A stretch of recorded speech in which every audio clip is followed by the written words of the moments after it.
حضرت خواجہ جنید بغدادی رحمۃ اللہ تعالی علیہ ایک بہت بڑے بزرگ اور صوفیہ کرام کی صف میں ان کا مقام بہت بلند ہے. ان سے تصوف اور طریقت میں ایک مذہب چلا ہے جس کو مذہب جنیدیہ کہتے ہیں. جنیدیہ مذہب کے بانی وہی ہیں اور وہ ہزاروں لاکھوں اولیاء کے سرخیل، اس لیے صوفیہ کرام انہیں سید الطائفہ کہتے ہیں. تو حضرت جنید بغدادی رحمۃ اللہ علیہ کی خدمت میں ایک شخص آیا اور اس نے آ کر آپ سے عرض کی کہ میں نے حج کر لیا ہے، میں حج کر کے آیا ہوں. آپ نے اس سے فرمایا اچھا تم حج کر کے آ گئے؟ اس نے کہا ہاں میں حج کر کے آ گیا ہوں. اب جو منزلوں پہ پہنچے ہوئے ہیں ان کا انداز جو ہوگا اسی انداز کی بات کر رہے ہیں. اب ہم تو مسافروں کی طرح گئے اور مسافروں کی طرح آ گئے، لیکن منزل پانے والا ضرور پوچھے گا کہ تم نے یہ دیکھا. جیسے آپ کسی شہر اور کسی ملک سے ہو کر آئیں اور مقصد کی چیزیں دیکھ کر آ جائیں تو سب سے پوچھتے ہیں تم نے یہ دیکھا، تم نے یہ دیکھا. تو اسی انداز سے وقت کا ایک صوفی اب اس حاجی صاحب سے پوچھنے لگا کہ یہ بتاؤ کہ جب تم حج پر گئے تو تم نے اپنے گھر سے کوچ کیا، تم نے اپنے وطن کو چھوڑا اور وطن سے کوچ کیا، تو کیا تم نے گناہوں کو اور خواہشوں کو چھوڑا اور اپنے گناہوں سے اور محرمات سے بھی کوچ کیا؟ اس نے کہا یہ تو میں نے نہیں کیا. آپ نے فرمایا تو پھر تم نے کوچ ہی نہیں کیا، تم نے ابھی کچھ چھوڑا ہی نہیں. پھر آپ نے فرمایا اچھا یہ بتاؤ کہ جب تم گھر سے نکلے اور راہ میں تم نے پڑاؤ کیا اور منزلوں پہ ٹھہرے تو کیا یہ بتاؤ کہ تم نے راہ حق کے پڑاؤ کی بھی نیت کی کہ اب تم اسی طرح راہ حق پر پڑاؤ کر کے پڑے رہو گے؟ کیا یہ ارادہ بھی تم نے کہیں باندھا؟ حج کے راستے میں ہو، راہ حق کے پڑاؤ کا کوئی ارادہ کیا؟ اس نے کہا یہ تو میں نے سوچا ہی نہیں. تو کہا پھر تو نے کسی منزل پہ پڑاؤ ہی نہیں کیا، تو کہیں ٹھہرا ہی نہیں. آپ نے فرمایا اچھا یہ بتاؤ کہ جب تم میقات پہ پہنچے، میقات وہ جگہ ہوتی ہے جہاں سے حاجی احرام باندھ کے اب اندر داخل ہوتا ہے. بغیر احرام کے اگر کوئی چلا جائے تو اس پہ دم لازم ہو جاتا ہے، لہذا احرام وہاں پر فرض ہو جاتا ہے. تو آپ نے فرمایا جب تم میقات پہ پہنچے اور تم نے احرام باندھا اور اپنا سلا ہوا لباس اپنے جسم سے جدا کیا تو بتاؤ کیا تم نے دنیا کو بھی اپنے آپ سے جدا کیا؟ اپنی رغبتیں، اپنے میلانات، اپنی سابقہ زندگی، اس سے بھی تم الگ ہوئے یا صرف تم اپنے لباس سے ہی الگ ہوئے؟ تو اس نے کہا یہ تو میں نہیں کر سکا. تو فرمانے لگے کہ تم نے ابھی احرام بھی نہیں باندھا، تم تو محرم بھی نہیں ہوئے. اچھا اس کے بعد جب تم عرفات میں پہنچے، وقوف عرفہ کیا، تو وقوف عرفہ میں تمہیں اپنے مجاہدے کے کشف پر بھی وقوف ہوا؟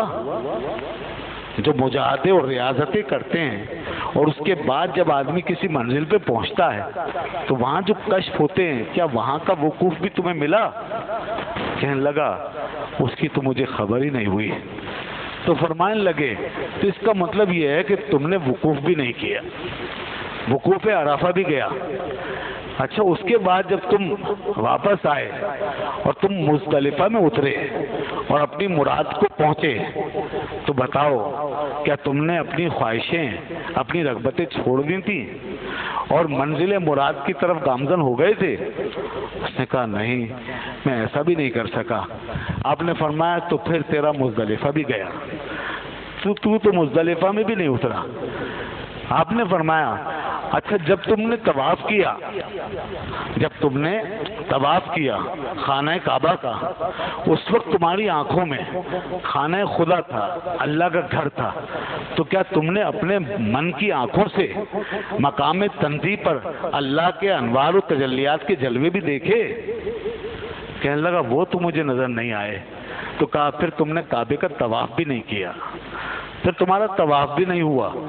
اچھا یہ بتاؤ کہ جب تم نے سعی کی اور تم صفا سے مروہ تک دوڑ رہے تھے تو تمہیں صفا کے مقام کی کچھ خبر ہوئی اور تم مروہ کے درجے کو پہچان سکے؟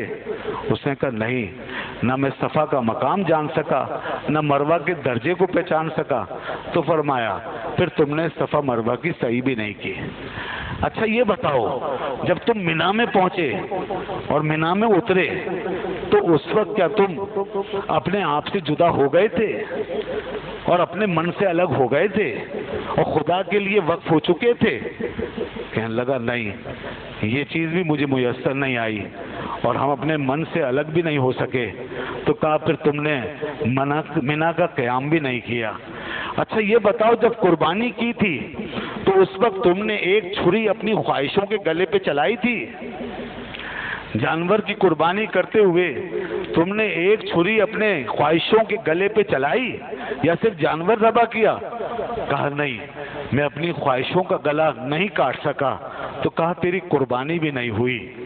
اچھا یہ بتاؤ جب تم شیطان کو کنکر مار رہے تھے, جب شیطان کی رمی کر رہے تھے تو اس وقت اپنے من میں بسے ہوئے شیطان کو بھی کوئی کنکر مارا, اپنے اندر کے وسوسوں کو بھی ٹٹولا اور اس کی بھی خبر لی؟ کہا نہیں, اس وقت تو میں اس طرح متوجہ نہیں ہوا. تو کہا تو نے رمی بھی نہیں کی. آپ نے فرمایا برخوردار تیرا حج تو ہوا ہی نہیں. یہ ہے صوفیوں کا مقام, یہ ہے حقیقت حال. ہم کہاں ہیں اور وہ کہاں ہیں؟ وہ کہتے تھے نحن فی وادن وہم فی وادن.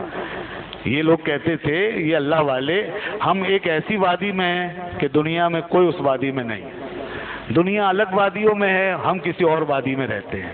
یہ ہے وہ وادی, یہ وہ مقام ہے. فرماتے تیرا حج ہی نہیں ہوا. اس لحاظ سے ظاہری لحاظ سے ہو جاتا ہے حج, مسئلے کے طور پہ یہ بات بتا رہا ہوں. ظاہری لحاظ سے حج ہو گیا, آپ کا فرض ادا ہو گیا, آپ کے مناسک ادا ہو گئے, آپ کے ارکان ادا ہو گئے, آپ کا حج فقہی لحاظ سے ہو گیا. علماء اور مفتیان کرام آپ کو فتویٰ دیں گے, آپ کا حج ہو گیا. اس لیے علماء اور مفتیوں کی ایسے موقع پہ ضرورت پڑتی ہے. اگر علماء اور مفتی نہ ہو تو پھر تو آپ ہمارا حج اور نماز اور روزہ پتہ نہیں کہاں جائے. تو وہ پھر یہ ہمارے لیے ایک سہارا بنتا ہے کہ ظاہری طور پہ ادا ہونے کا حکم مل جاتا ہے اور تسلی ہو جاتی ہے. ورنہ کسی مرد کلندر اور کسی واصل باللہ کی بارگاہ میں پہنچو گے تو وہ کہے گا کچھ بھی نہیں ہوا. جیسے کہ حضرت جنید بغدادی نے اس کا محاسبہ کیا اور فرمایا کہ تیرا تو حج ہی نہیں ہوا. صوفیوں کا کام یہی تھا, اسی کو تصوف کہتے ہیں. وہ ہماری عبادتوں کے ظاہری خول کے اندر ہمیں ان عبادتوں کا مغز چکانے کی کوشش کرتے ہیں. وہ چھلکوں سے وابستہ رہنے دینا نہیں چاہتے. وہ نہیں چاہتے کہ ہم صرف چھلکوں سے اور اوپر کے کور سے لپٹے رہیں. ان کی کوشش اور جد و جہد کا مقصد ہی یہی تھا کہ ان عبادتوں کا مغز پاؤ, ان کی روح تک پہنچو, حقیقی لذت سے آشنائی حاصل کرو, تو پھر پتہ چلے بندگی کس کو کہتے ہیں, پھر پتہ چلے عبادت کس کو کہتے ہیں, اور پھر تمہیں اس کی حقیقی لذت و سرور نصیب ہو کہ جو آج بے چینیاں ہیں, گھبراہٹیں ہیں, نمازیں بھی ہیں, روزے بھی ہیں, بے چینیاں بھی ہیں, گھبراہٹیں بھی ہیں, تو وہ انہی بے چینیوں گھبراہٹوں کا نسخہ ہمیں دیتے ہیں. اس لیے علامہ نے کہا تھا کہ رگوں میں, دلوں میں وہ جستجو باقی نہیں ہے, رگوں میں وہ لہو باقی نہیں ہے, دلوں میں وہ جستجو باقی نہیں ہے. نماز و روزہ و قربانی و حج یہ سب باقی ہیں اور تو باقی نہیں ہے. تو جب تک وہ نہیں آ جاتا ہمارے سامنے, اس وقت تک عبادتوں کی لذت سے ہم ناشنا ہیں. تو یہ ان صوفیہ کا کام تھا.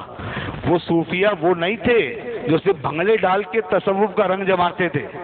یہ صوفیہ وہ نہیں تھے جو خالی توڑے لگا کے صوفی بنتے تھے. یہ صوفی وہ نہیں ہے، تصوف وہ نہیں تھا جو لمبے لمبے بالوں میں لٹکا ہوا نظر آتا تھا، موٹی موٹی تسبیح کے دانوں سے چمکتا دکھائی دیتا تھا۔ یہ وہ تصوف نہیں تھا جو حلوے مانڈوں کے اندر مصروف و مشغول رہتا تھا۔ یہ وہ تصوف نہیں تھا جو حدود شرع پار کر کے نکل جاتا تھا۔ یہ وہ تصوف نہیں تھا، یہ وہ تصوف تھا جو بندے کو خدا سے ملا دیتا تھا، جو عبادت کی روح دکھا دیتا تھا، عبادت کی حقیقت بتا دیتا تھا، جو ہمیں ہماری حقیقت تک پہنچاتا تھا۔ یہ وہ تصوف تھا، یہ حقیقی تصوف تھا۔ اور آج اس تصوف کے اوپر یہ لبادے ڈال کر اور مصنوعی رنگ چڑھا چڑھا کے اس کو خواہ بدنام کر کے رکھ دیا، یہاں تک کہ ایک طبقہ یہی جعلی اور مصنوعی رنگ دیکھ دیکھ کے تصوف سے اور صوفیوں سے بدزن ہو گیا۔ اگر یہ سب کچھ نہ ہوا ہوتا تو شاید دنیا صوفی کی اور تصوف کا انکار نہ کرتی، مگر انکار کی ایک وجہ یہ بھی ہے۔ بہرکیف حضرت جنید بغدادی رحمۃ اللہ علیہ نے اس کو حیرت میں ڈال دیا اور اسے حقیقی حج کا نظارہ کرا دیا اور بتا دیا کہ دیکھ، ایک وہ حج ہے جس نے تجھے پہنچایا ہے حضرت ابراہیم کے ظاہری گھر تک، ان کے بدن اور وجود مسعود کے مقام تک اور ان کے قدموں تک، اور ایک یہ حج ہے جو میں تجھے بتاتا ہوں جو تجھے پہنچا دے گا حضرت ابراہیم کے مقام قلب اور ان کے روح کے مقام تک، مقام خلت تک۔ فرمایا جا دوبارہ حج کر، فرمایا جا دوبارہ حج کر، اور ان باتوں کے ساتھ اور ان صفات کے ساتھ کر، تو پھر تو حضرت ابراہیم کا قدم دیکھ کر نہیں آئے گا بلکہ ان کے دل کا نشان بھی دیکھ کر آئے گا، پھر مقام خلت بھی پائے گا، مقام محبت بھی پائے گا، اور پھر تجھے پتہ چلے گا کہ تو کہاں گیا تھا اور کہاں سے آیا ہے۔ یہ ہے وہ مقام، یہ ہے وہ حج۔ تو دوستو، حضرت ابراہیم علیہ السلام نے ہمیں یہ منزلیں ہمارے سامنے رکھ دی۔ یہ اللہ کا ایک برگزیدہ بندہ، اسی لیے آج اس کی مثالیں قرآن مجید میں ہمارے سامنے بار بار آ رہی ہیں، اور حج کے حوالے سے ان کی یادوں کو تازہ کیا گیا۔ لیکن یہ بات ذہن میں رکھیے گا، یہ نسبت، یہ تعلق حضرت ابراہیم کے مقام خلت تک پہنچنے کی یہ سعادت، اور ہزاروں لاکھوں صوفیوں اور بزرگوں کو اپنی اپنی منزلیں ملنے کا یہ موقع، یہ تبھی میسر آیا ہے جب ان سب کا تعلق اور ان سب کا رشتہ دامن مصطفیٰ صلی اللہ علیہ وسلم سے وابستہ ہوا۔ یہ سب اتباع نبوی صلی اللہ علیہ وسلم کا صدقہ ہے، یہ حضور کی غلامی کا نتیجہ ہے۔ اگر حضور نہ ہوتے تو پھر ہوتے کہاں خلیل، ہوتے کہاں خلیل، بنا کعبہ و منا، لولاک والے صاحبی سب تیرے گھر کی ہے، صاحبی تیرے گھر کی ہے۔ یہ دراصل حضور نبی پاک صلی اللہ علیہ وسلم کی غلامی کا نتیجہ ہے، حضور نبی اکرم صلی اللہ علیہ وسلم کی اطاعت، اتباع اور پیروی کا نتیجہ ہے کہ یہ اس امت کو یہ سعادتیں نصیب ہوئی ہیں، اور یہ امت حضرت ابراہیم کے قدموں کا نشان بھی دیکھتی ہے اور ان کے مقام خلت کو بھی پا لیتی ہے اور وہاں تک رسائی حاصل کر پاتی ہے۔ یہ حضور کی غلامی کا نتیجہ۔ اسی لیے اللہ تعالیٰ نے فرمایا